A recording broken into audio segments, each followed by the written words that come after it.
What's up YouTube? I will be turning this old soldering iron into a simple powder coating gun. I like that it has a flat spot on the top, and later you will see why.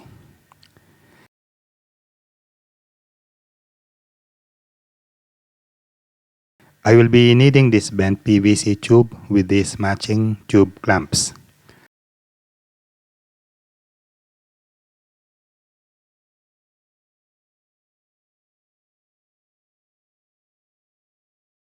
I will also be needing this piece of electrical raceway that I literally picked up from the trash.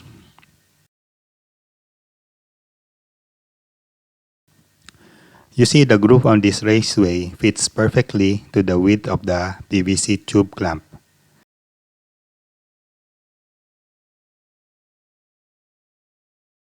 And the width of my old soldering iron.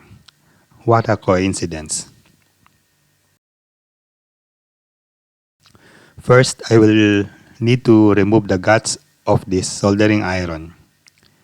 The good thing with it is that it has a trigger switch that I will be needing for the powder coating gun. So I will be keeping this small PCB that holds the switch, and everything else inside has to go.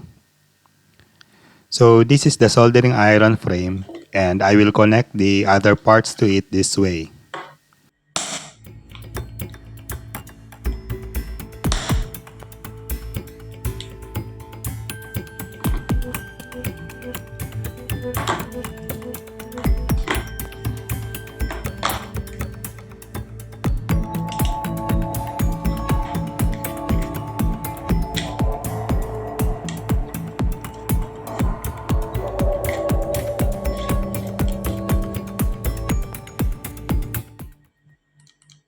It is a very simple assembly, and I will just have to attach them all with screws.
And there you go guys, almost done.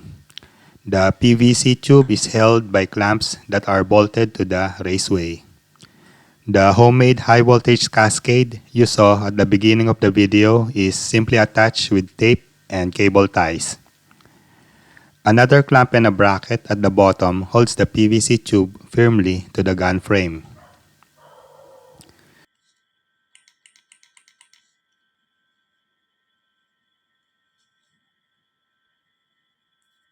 I will just drill some holes at this part for the 3 wires that are going to the transformer. And cut the tube to length and attach the nozzle.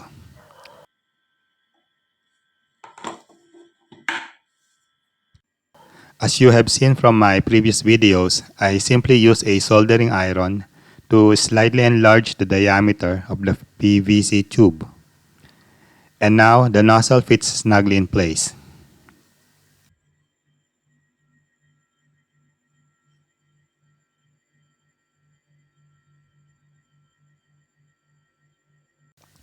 The 3 wires are ground, oscillator output, and the feedback that are wired to this connector.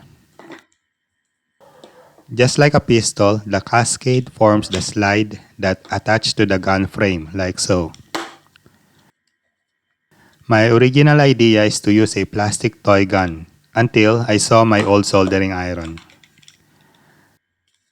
Assembling this contraption brings back memories in childhood when we make toy guns out of scraps.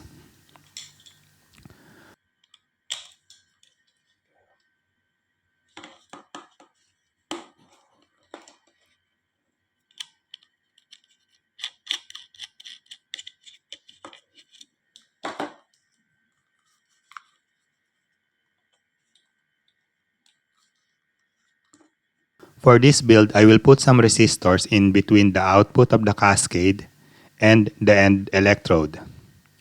But first, I will have to solder these wires to the transformer.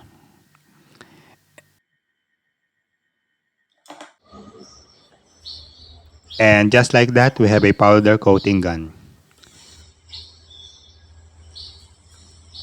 I added this metal strip that is internally connected to earth ground.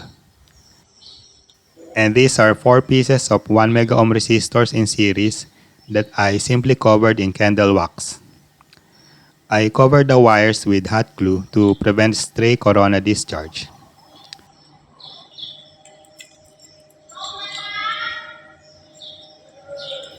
I connect the cable through this connector.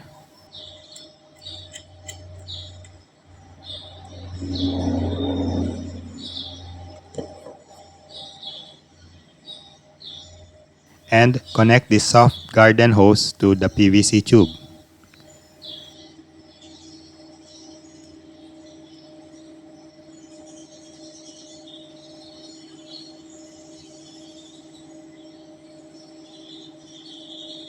There is not much pressure on the hose, so I did not need a hose clamp.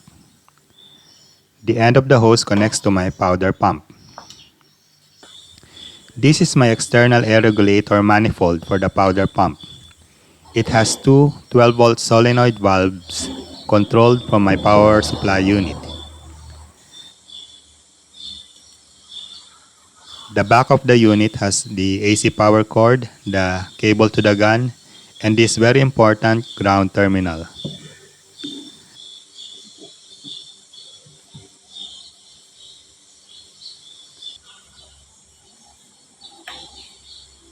I turn on the unit and set to somewhat lower kV and microampere.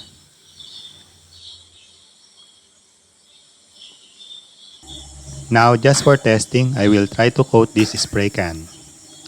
I hook up a wire to this can that is connected to the ground terminal.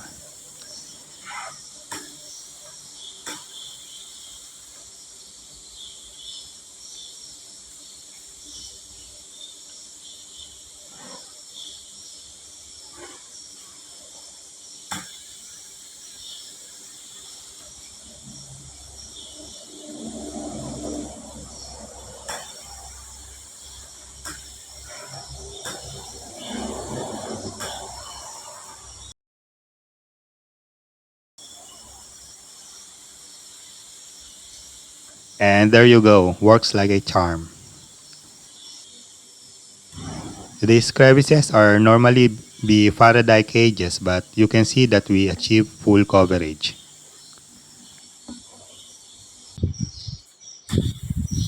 For the next test, I will try to powder coat this steel panel. The panel have existing thick coating of paint. So this is actually a test to see how well the gun can do multiple coats.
I use a homemade powder hopper and a powder pump, but I will later show you how I can use the gun without a powder pump.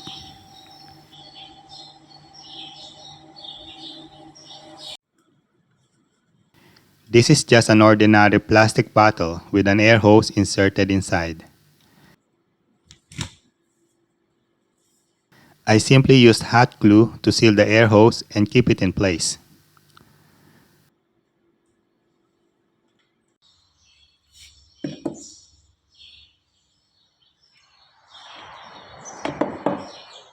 With only one air hose, I will only be using one air regulator. I have a valve to close the unused regulator.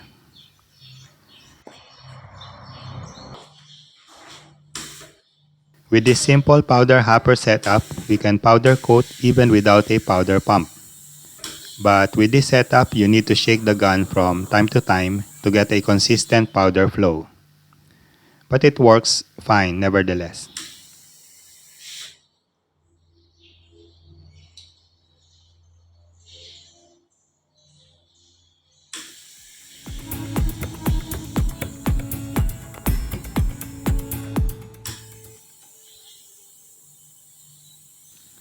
And that's it for this video guys. I hope you like it and see you next time.